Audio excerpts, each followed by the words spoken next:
नमस्कार, मी योगेश गुरु। आज बऱ्याच दिवसांनी इच्छा होती की पुन्हा एकदा लाईव्ह येण्याची, आणि आज खरं तर लाईव्ह येण्याची योगायोग आलेली आहे। मित्रांनो, एक अशा व्यक्तीबद्दल मला 2 ते 5 मिनिट बोलायचं आहे। ते व्यक्ती म्हणजे या भारत देशाच्या युवासाठी प्रेरणास्थान असलेले आणि या भारत देशाला एक भारत हा महासत्ता कसं व्हायला पाहिजे आणि हा युवांचा विचार कसा असला पाहिजे हे सर्वांना आवर्जून सांगणारे आणि ज्यांची जयंती 12 जानेवारी म्हणून आपण करतो ते भारत देशाचे ज्ञान सामर्थी स्वामी विवेकानंद। स्वामी विवेकानंद यांचा जन्म 12 जानेवारी 1863 मध्ये कोलकाता येथे झाला। आणि स्वामी विवेकानंद हे नुसते कोलकाता पुरते मर्यादित नाही, तर स्वामी विवेकानंद या जगाला, या देशाला भारताचं नेतृत्व कसं असावं हे आम्हाला सांगणारे आणि येणाऱ्या काळामध्ये या देशाचं भविष्य, या देशाचे रक्षण जर कोण करत असेल तर हा युवाच या देशाचं भविष्य आहे आणि युवा हेच या देशाचं रक्षण करतो हे सर्वांना आवर्जून सांगणारे हे स्वामी विवेकानंद। स्वामी विवेकानंद यांच्याविषयी बोलत असताना मनामध्ये अतिशय प्रसन्न वाटतो। ज्यांच्याबद्दल आपण बोलतो तो व्यक्ती म्हणजे या भारत देशाचा युवा वर्गाचा नेहमी पाठीमागे खणखर उभा असणारे हे स्वामी विवेकानंद। स्वामी विवेकानंद म्हणतात, उठा, जागे व्हा, संघर्ष करा, जोपर्यंत आपलं ध्येय प्राप्त होत नाही तोपर्यंत थांबू नका। हा खूप मोठी युवा वर्गांना संदेश आहे। आपण जे स्वप्न बघतो, जे आपल्याला येणाऱ्या काळामध्ये या देशाचा सेवा करत असताना, या देशाबद्दल आदर व्यक्तिमत्व करत वावरत असताना आपण नेमकं स्वप्न कुठलं बघायला पाहिजे यावर स्पष्टपणे स्वामी विवेकानंद म्हणतात की युवांनी राष्ट्रहिताच्या, देशहिताच्या, धर्महिताच्या गोष्टी केल्या पाहिजे। या भारत देशाला एक अखंड राष्ट्र बनवायचं असेल, या भारत देशाला महासत्ता बनवायचं असेल, या भारत देशाला परिवर्तन करायचं असेल तर या भारत देशाचा नेतृत्व हा युवा वर्गाकडे असला पाहिजे। आणि युवानी स्वप्न बघत असताना आपल्या आजूबाजू काय चालू आहे हे स्वप्न नव्हे, स्वप्न म्हणजे या देशाबद्दल, या राष्ट्राबद्दल, या समाजाबद्दल आपण काय करू शकतो का। हा गाव माझा आहे, हा तालुका माझा आहे, हा जिल्हा माझा आहे, हा महाराष्ट्र माझा आहे आणि हा भारत माझा आहे। म्हणून आपण जे स्वप्न बघतो ते राष्ट्रहिताच्या साठी आपण स्वप्न बघितलं पाहिजे। एक आपल्यामध्ये ध्येय वेळ असला पाहिजे। या समाजामध्ये किंवा ज्या ठिकाणी आपण जन्म घेतलो कमीत कमी त्या भागामध्ये परिवर्तन करण्याची ताकद आणि धमक तरी आपल्या मनामध्ये असले पाहिजे। आज अनेक लोकांनी स्वप्न बघतात, सकाळी एक स्वप्न, संध्याकाळी एक स्वप्न, दुपारी एक स्वप्न आणि रात्री एक स्वप्न। तर स्वप्न ध्येय वेडा म्हणजे तो नव्हे, स्वप्न म्हणजे जे आपण स्वप्न बघतो त्या स्वप्नाच्या पाठीमागे सतत आपण धावत असली पाहिजे। संकट आले तर घाबरू नका. संकटावरती मात करून जो आपण स्वप्न बघतो त्या स्वप्नाला आपल्याला परिपूर्ण आपल्याला करायचं आहे. म्हणून स्वामी विवेकानंद म्हणतात, परिस्थिती कसली असले तरी स्वतःला गुलाम कधी समजू नका. आणि जर स्वतःला गुलाम जर कोणी समजत असेल तर तो या देशाचा, या राज्याचा भाग्य विधाता होऊ शकत नाही. येणाऱ्या गुलामगिरीला फेटाळून आपण आपले स्वतःचे भाग्य विधाते आपल्याला स्वतःला बनायचं आहे. या देशामध्ये, या जगामध्ये अनेक जर विषय आपण बघितलं तर ज्या ज्या लोकांनी, महापुरुषांनी संघर्ष केला ते अमर झाले. आता उदाहरण घ्यायचं म्हणलं तर अखंड हिंदुस्थानचे सर्वांचे श्रीराम यांना देखील 14 वर्षाचा वनवास आला, त्यांनी देखील संघर्ष केला. श्रीकृष्णाचं नाव घेतलं तर श्रीकृष्णाने संघर्ष केले. छत्रपती शिवाजी महाराजांचं नाव घेतलं तर छत्रपती शिवाजी महाराज अवघ्या 14व्या वर्षामध्ये हातात तलवार घेऊन हिंदवी स्वराज्याची स्थापना केली. मग झाशीची राणी असेल, भगतसिंग असेल, सुखदेव असेल, राजगुरू असेल, तात्या टोपे असेल, इतर अनेक व्यक्ती या देशासाठी बलिदान दिले. त्यांचं संघर्ष आणि त्यांचं स्वप्न होतं हे देश स्वतंत्र करावं. पण भारत स्वतंत्र झाला, पण आपल्या असलेल्या या स्वतंत्र भारताचे, स्वतंत्र व्यक्तीचे जे विचार आहेत ते आपल्याला कधीही स्वतंत्र झालेलं हे आपल्याला दिसत नाही. आपण युवा म्हणून या भारत देशाचं नेतृत्व, या भारत देशाच्या सर्वांगीण विकासामध्ये आपला योगदान असला पाहिजे. म्हणून या पद्धतीनं कुठंतरी आपलं जे विचार आहे हे निरंतर ठेवला पाहिजे. कारण स्वतःच्या जोरावर, स्वतःच्या व्यक्तिमत्वावर या गुलामगिरीच्या विचारांना गाडून एक नवीन संकल्पनेचा विचार आम्ही तुम्ही या ठिकाणी घेतला पाहिजे. बंधुनो, स्वामी विवेकानंद यांचा विचार जे पुढे घेणं मला वाटतं या तर पिढीमध्ये शक्य नाही.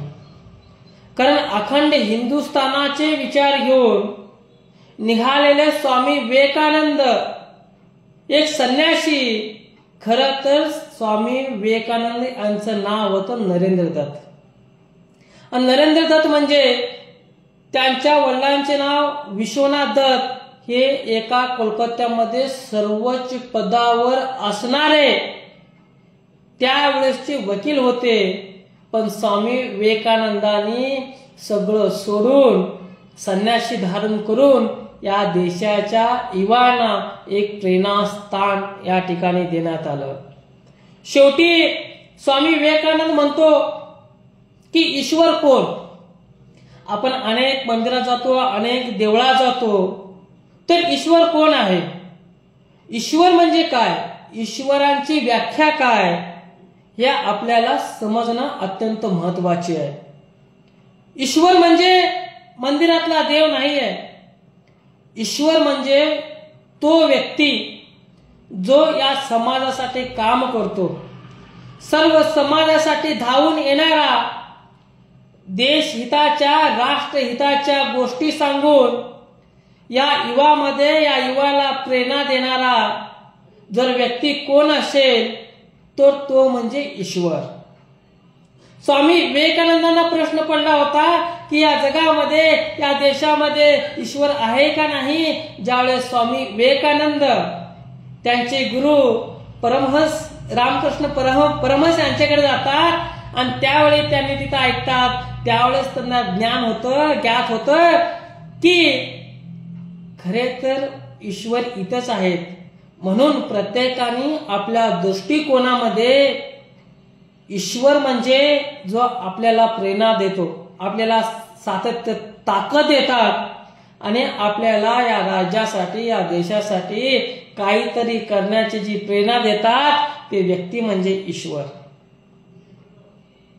खरं तर एकाने विचारलं की ईश्वर परत म्हणजे काय, तर त्यावरती एक उदाहरण देतो मित्रांनो.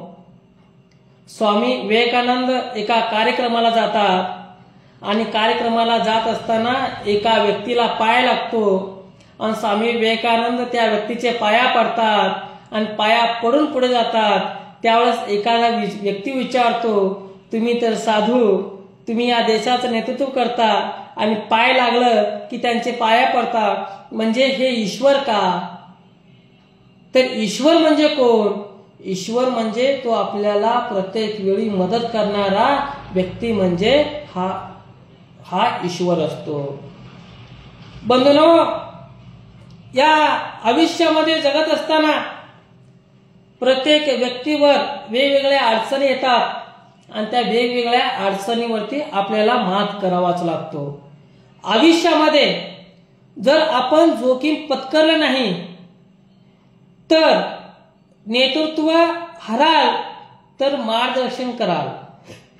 या जगामध्ये एखादा संघर्ष करावा लागला तर संघर्ष जरूर करू, पण या संघर्षामधले जिंकलो तर हा इतिहास होईल आणि जरी हारलो तरी मार्गदर्शन म्हणून या जगाला आपण नेतृत्व करू. ही जी ताकद असते, ही जी प्रेरणा असते, स्वामी विवेकानंद ज्या वेळेला या देशाचं प्रतिनिधित्व करताना अमेरिकेला जातात, त्या अमेरिकेत गेल्यानंतर स्वामी विवेकानंदाला अनेक लोक नावं ठेवले. ते म्हणाले, हे संन्यासी कोण आहे? हा भारत देशाचं नेतृत्व करू शकतो का?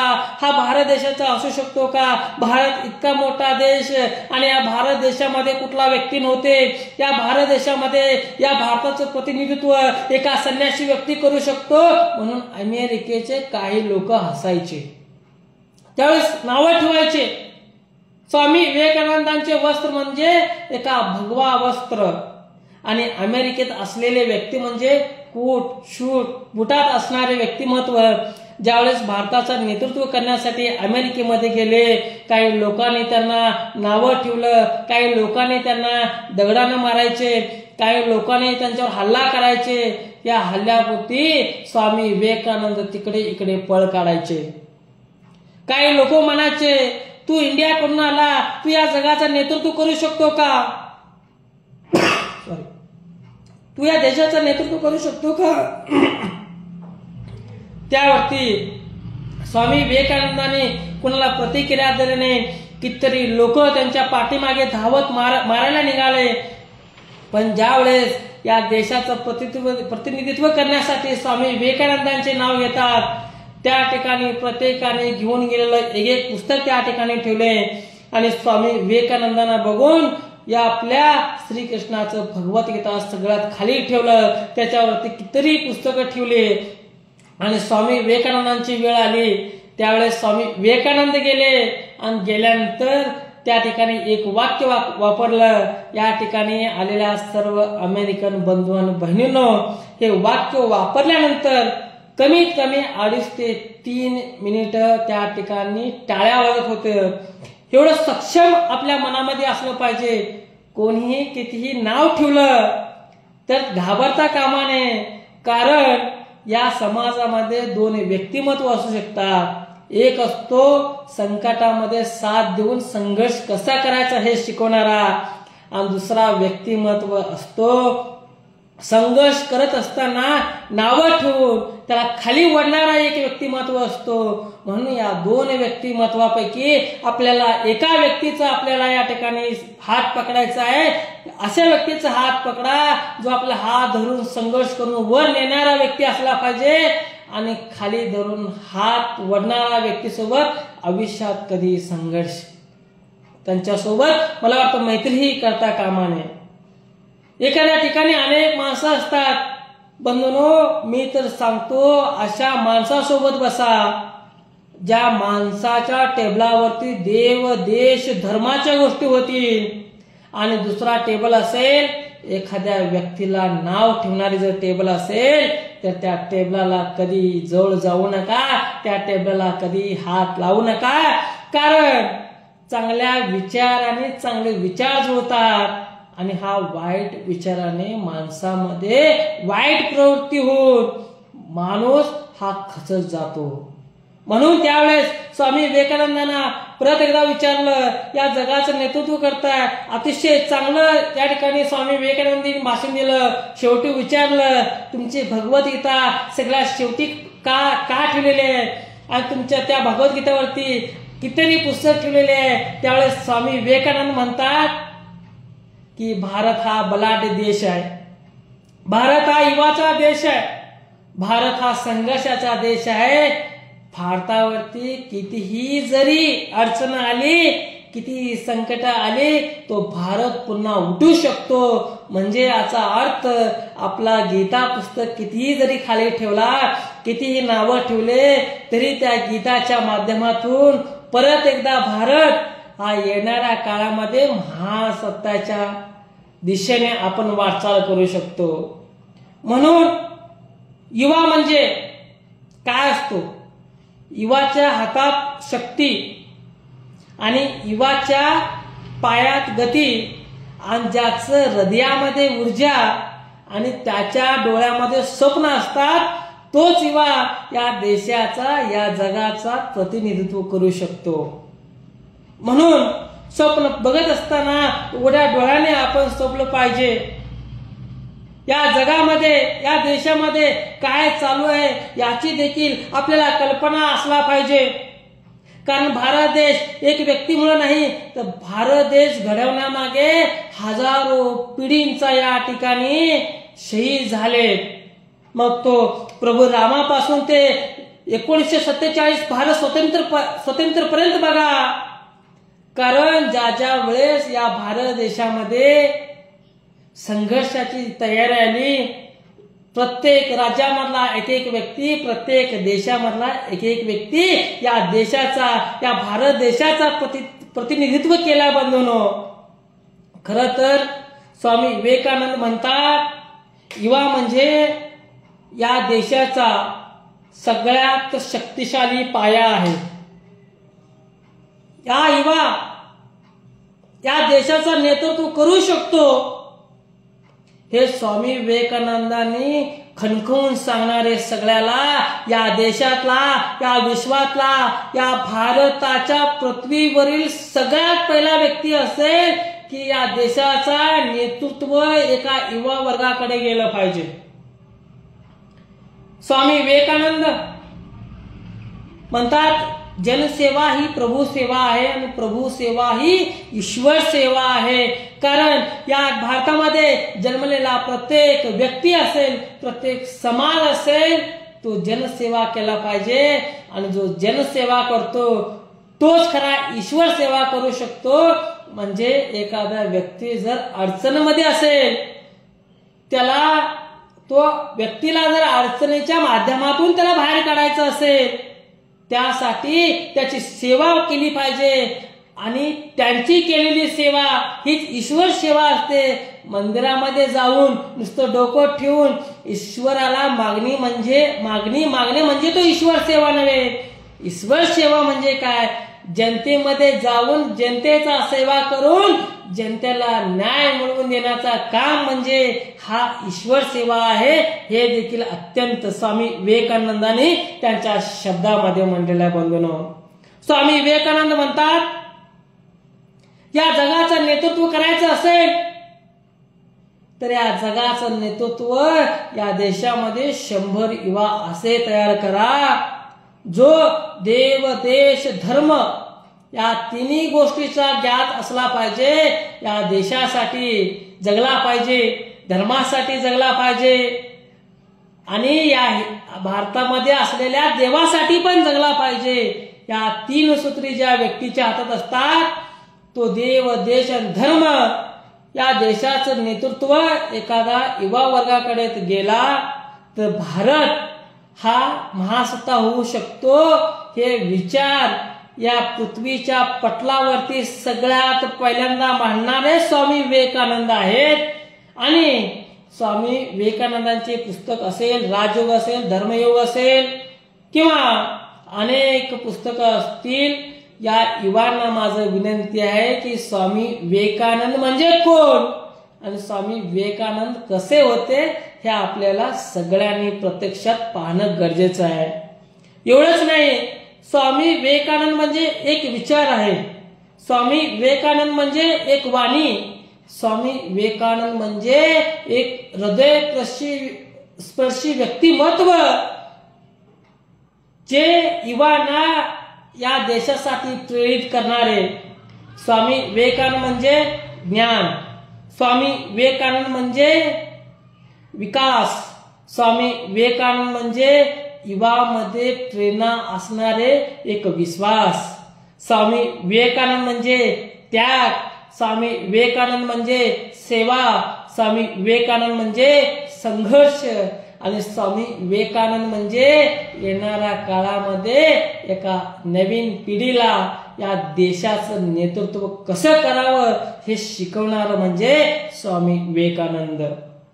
स्वामी विवेकानंद या जगामध्ये फिरत असताना ते सांगतात, ज्या वेळेस आपण एकटे फिरतो त्या वेळेस आपण एकटे फिरत नसतो, आमच्या पाठीमागे देखील ईश्वराचं साक्षात रूप असतं, हे देखील सांगणारे स्वामी विवेकानंद.